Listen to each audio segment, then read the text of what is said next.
ये योग दर्शन शास्त्र का ही एक श्लोक है। दुख धर्मनस्य अंगमेजयत्व, श्वास प्रश्वास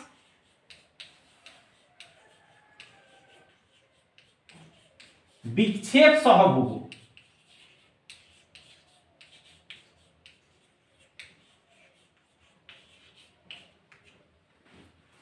दुख धर्मनस्य अंगमेजयत्व श्वास प्रश्वास विक्षेप सहभोग, ये योग दर्शन शास्त्र का एक श्लोक है। तो इसके पहले हम लोग चर्चा कर चुके हैं कि दुख का कारण क्या है। दुख का कारण क्या है? तो ये जो दुख है, ये दुख कितने प्रकार का है यहां जैसे कहा गया है। तो ये दुख और एक है कि दोर्मनस्य और अंगमेजयत्व, ये क्या चीज है? लेकिन ये तीनों चीज हमें कष्ट देने वाली है, ये तीनों चीज हमें कष्ट पहुंचाने वाली है। तो अब हमें ये दुख दोर्मनस्य अंगमेजयत्व ये क्या चीज है? और यहां जैसे कहा जा रहा है कि इसका कारण है श्वास प्रश्वास विक्षेप। श्वास प्रश्वास के विक्षेप के कारण ये तीनों चीज की पैदा होती है या उत्पन्न होता है। लेकिन ये तीनों चीज मनुष्य को या प्राणी को दुख देने वाली है, दुख प्रदाता है। तो ये जो दुख है,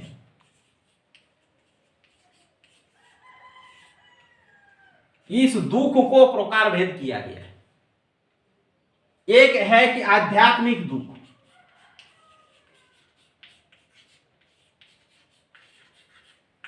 एक हुआ आध्यात्मिक दुख। दूसरा आ जाता है आपका अधिदैविक, अधिदैविक, अधिदैविक।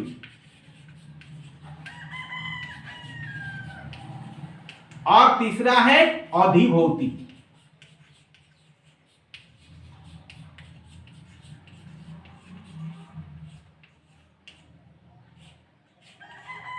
ये तीन तरह का दुख, ये तीन तरह का दुख है। तो आध्यात्मिक दुख कौन सा है? अध्यात्म क्या है पहले हमें ये जानना है, समझना है। तो जिसमें आत्मा का अध्ययन हो, जिसमें आत्मा का अध्ययन हो वही आध्यात्मिक है। आत्मा क्या है? यही ब्रह्म है।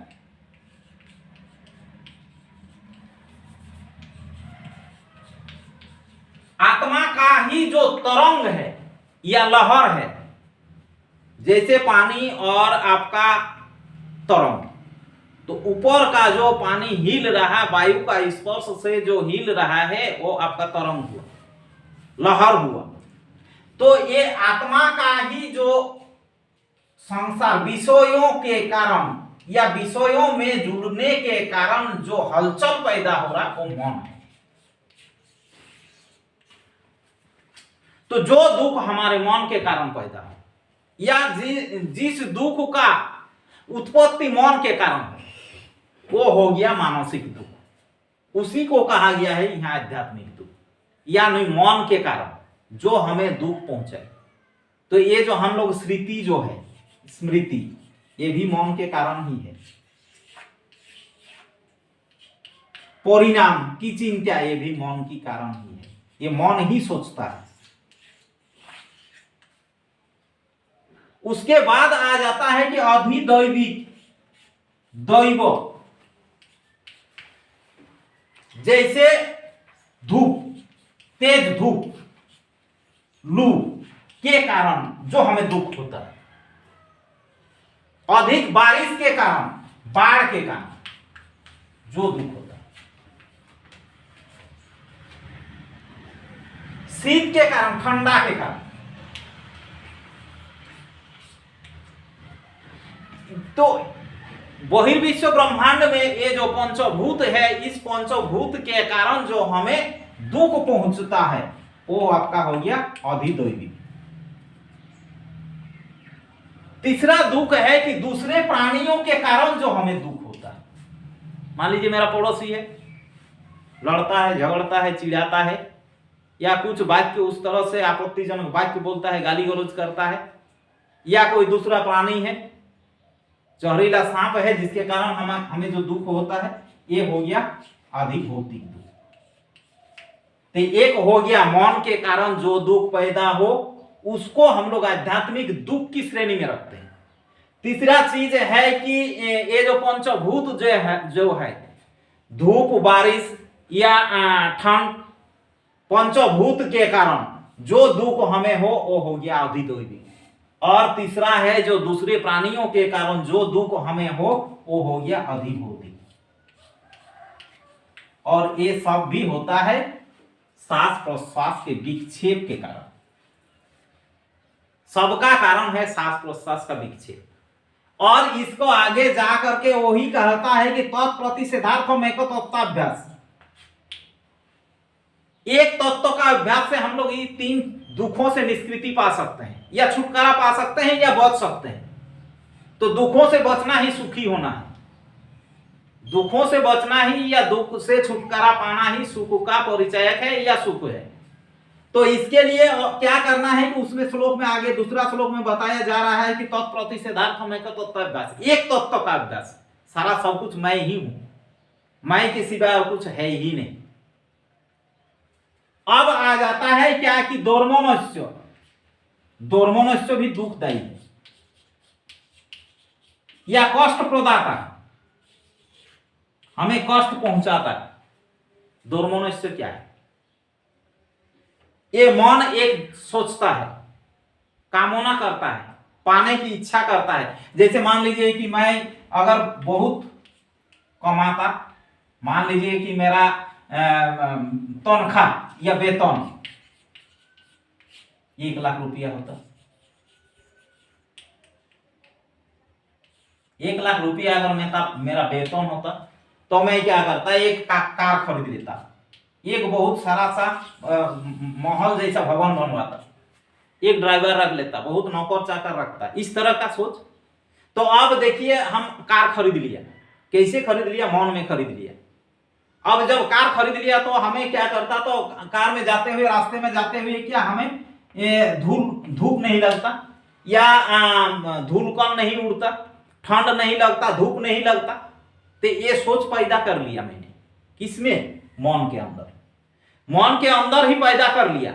लेकिन क्या है कि मेरा कमाई होता तो वो कार खरीदते, लेकिन हो नहीं रहा। लेकिन मेरा सोच वहां तक पहुंच गया, मेरा पाने का या इच्छा उसमें उतना तक आ गया, सुख प्राप्ति का जो कल्पना, वो कल्पना में मेरा सुख का इच्छा हो गया, लेकिन मैं पाने में असफल हुआ। इसके कारण मुझे दुख पैदा, क्योंकि मैं सोच लिया कार में चढ़ने का, सोच में ही मैं चढ़ गया, लेकिन मेरा कार है ही नहीं। यानी कामना तो कर लिया, लेकिन उस कामना को सफल या पाने में मैं असफल रहा, या उस तरह का कर्म अनुष्ठान नहीं हुआ, या कामनाओं की पूर्ति नहीं होने के कारण जो दुख होता है वो हो गया दोर्मनस्य। तीसरा चीज है कि अंग में जयत्व। जब आदमी का उम्र हो जाता है कि नहीं चाहता कि वह उसका हाथ हिले, लेकिन हाथ हिलता है, वो कुछ पी भी नहीं सकता, ऐसे हाथ पकड़ना पड़ता है। यानी अपने इच्छा के बगैर हाथ अंगों का हिलना, अपने इच्छा के बगैर अंगों का हिलना, यानी सारे शरीर, हमारा जो 10 इंद्रिया है, शरीर जो है, इस शरीर में अपना नियंत्रण नहीं होना, ये भी एक दुख का कारण है। वही है आपका अंग में जयत्व।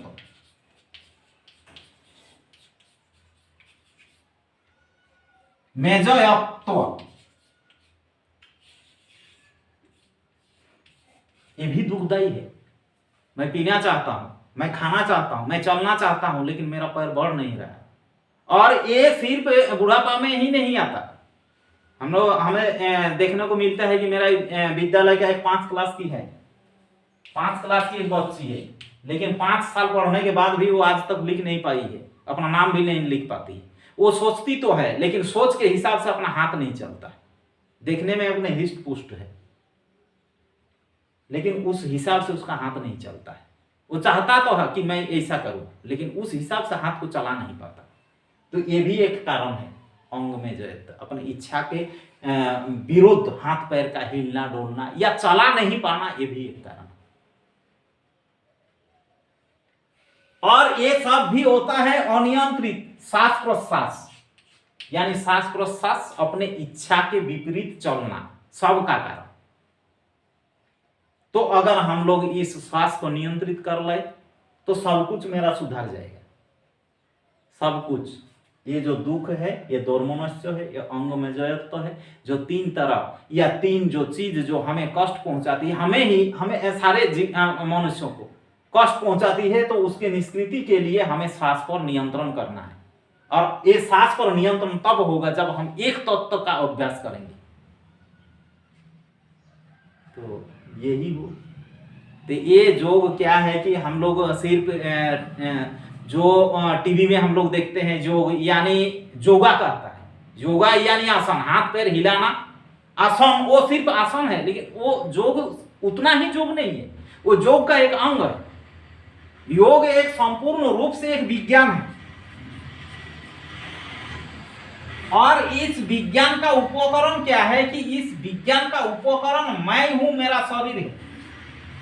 तो मैं बोलने में मेरा ये शरीर आ जाता है, शरीर में जितनी चीजें हैं वो सब कुछ आ जाता है इस विज्ञान का उपकरण। तो इस शरीर में क्या है कि इस शरीर में प्राण भी है, तो ये भी है विज्ञान, उस योग विज्ञान का उपकरण। और इस शरीर में क्या है कि ये मन भी है। तो ये शरीर के लिए आसन है, प्राण के लिए, हाँ, प्राण को स्थिर करने के लिए किसी विशेष स्थिति में अवस्थान जरूरी है, लेकिन ये आसन ही योग है, ये थोड़ा अधूरा समझ है, जिस कारण हम लोग योग से संपूर्ण लाभ नहीं ले पाते।